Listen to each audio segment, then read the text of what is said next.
அரஃபா நாள் ஆண்டின் மிக முக்கியமான நாள். இந்த நாளில் அல்லாஹ் நரகத்திலிருந்து ஏராளமான மக்களை விடுவிக்கிறான். அதாவது நரகத்தில் அவர்களின் பெயர் உறுதியாக எழுதப்பட்டிருந்தாலும் அல்லாஹ் அவர்கள் அனைவரையும் மன்னிக்கிறான். அரஃபாத் நாளில் அதிகமாக இஸ்திஃபார் செய்து பாவ மன்னிப்பு கோருங்கள். இந்நாளில் செய்யப்படும் நன்மைகள் ஓராண்டு நன்மைகளை விட அல்லாஹ்வுக்கு மிகவும் விருப்பமானவை. எனவே அதிகம் வணங்கி அல்லாஹ்வை நினைவு கூர்ந்து தர்மம் செய்யுங்கள். அரஃபாத் நாளில் நோன்பு நோற்கவும் வேண்டும். முஹம்மது ஸல்லல்லாஹு அலைஹி வஸல்லம் அவர்கள் கூறினார்கள், அரஃபாத் நாளில் நோன்பு நோற்கும் ஒருவரின் ஒரு வருடத்திற்கு முந்தைய பாவங்களும் ஒரு வருடத்திற்கு பிந்தைய பாவங்களும் மன்னிக்கப்படும். அதன் பொருள், வெறும் ஒரு நாள் நோன்பு நோற்பதன் மூலம் உங்கள் 2 வருட பாவங்கள் மன்னிக்கப்படும்.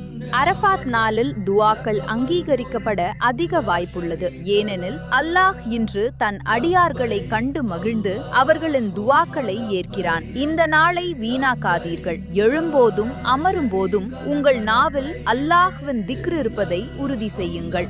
நோம்பிருக்கும் நீங்கள் அல்லாஹ்விடம் உங்கள் உள்ளத்து துஆக்களை வேண்டுங்கள்.